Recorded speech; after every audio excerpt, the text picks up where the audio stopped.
Okay, you hung in there with me, and we're to the last section of review for the test that you're going to have tomorrow. And you'll be happy to know that we'll be multiplying and dividing rational numbers, which is much easier because at this point, when you're multiplying and dividing, you don't have to worry if the denominator is the same or not. So, much easier topic. So we're going to go over two types, but before I do that, I'm actually going to put up here just a couple rules that are unique to multiplying and dividing rational numbers. We've done this with other types of whole numbers, that type of thing, but let me write those rules up for you real quick. And when you get going, just remember that we'll just call it rule number one for right now. If the number of negatives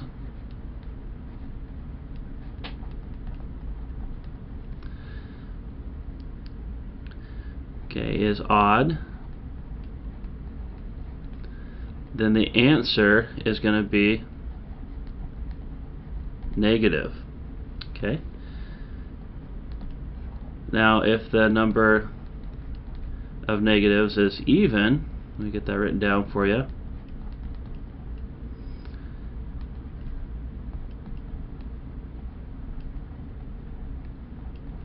Then the answer is going to be positive. So keep that in mind as we go through these two examples. So let's go ahead and look at the first one. And for the first example, we're going to do a negative 2 1/3. And we're going to multiply that by a negative 1/2. Okay, so we're looking at this, and again we have a mixed number at the 2 1/3 over here, so we're just going to redo that one. Again, the denominator times the whole number, so 3 times 2, and then you add the numerator, so 3 times 2 is 6, plus 1 is 7. And you keep the same denominator, so in this case it's 3, and that was negative. Okay, and we're multiplying that by, we didn't do anything to that one, so negative 1/2 stays the same. Okay, and unlike adding and subtracting, we don't have to worry about if the denominator is the same or not. We're simply going to multiply across the top, so the numerators, and a 7 times 1 is 7, and we multiply across the bottom, the denominators, and a 3 times 2 is 6. And we know that this is positive, and why do we know it's positive? Because if we go back here, we have one negative here and one negative here, so that makes 2 of them total. 2 is an even number, and if it's an even number, then the answer is positive. So we leave that as a positive 7/6. Okay, so but we do have a improper fraction, so we need to change it into a mixed number, and 6 will go into 7 only one time, and that leaves 1 left over. So we have 1 left over, and use the same denominator, so we have, make that a bigger 6 for you there. So we have 1 1/6 as your answer. Okay, now looks like I'm going to have to move the screen up a little bit for this one. We'll keep that rule up there. Alright, so on B, we'll do a division problem, because remember, we're just going to change that division problem back into a multiplication problem.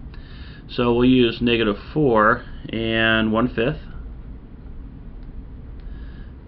divided by, in this case let's use 1 1/3.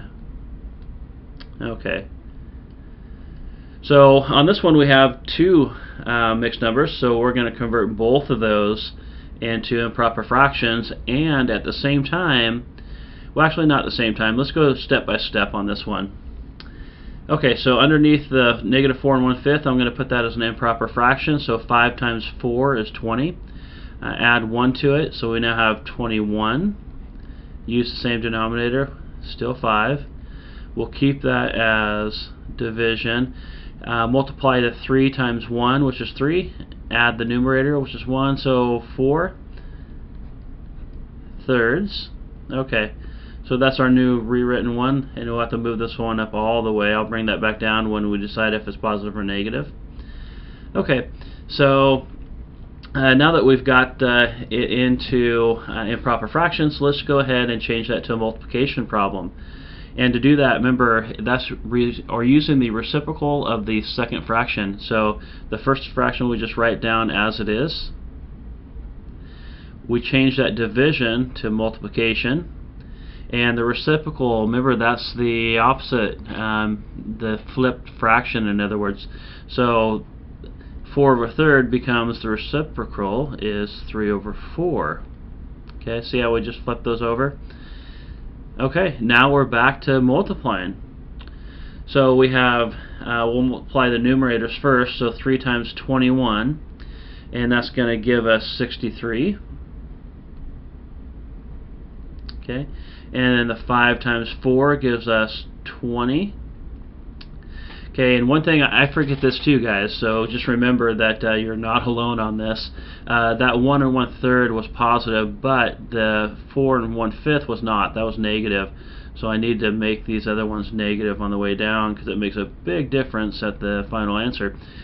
So on this one, so what I'm going to do before I do that, we have 1 negative, and 1 is a odd number. So if you go back to the top, if the number negative is odd, then the answer is negative. So on this problem, we have 1 negative, so the answer over here is also going to be negative. Okay, so again, improper fraction, so we just see how many times the denominator will go into the numerator. So 20 will go into 63 3 times without going over. So I'm going to put the negative here so I don't forget it. So here we have -3 as our whole number, and 20 times 3 is 60, so that leaves 3 of those left over to get up to 63. So we have the 3 left over here, and go over our original denominator, which is still 20. Okay, so the answer to that one is a negative and 3/20. So you see, I didn't spend a whole lot of time on multiplication and division of rational numbers, of these fractions, because it's much easier. So, but just remember the 2 rules that I had up there for looking and seeing if your answer is going to be positive or negative. And again, I'll put it up there so you can see it. So remember these 2 rules up here, and that's going to help you out. Other than that, we should be finished up now, and so you have all your sections are covered now. So if you can do all these with ease, you will do very well on tomorrow's test. And if you have any questions, you can log on to Google Classroom to watch these again, and you can text me there, or write in the email section, I guess. It texts me, tell you that you had a question, and I can get back to you easier. Okay, you should be able to finish up your homework, and we're probably within just a few minutes of the bell ringing. Okay, thanks guys.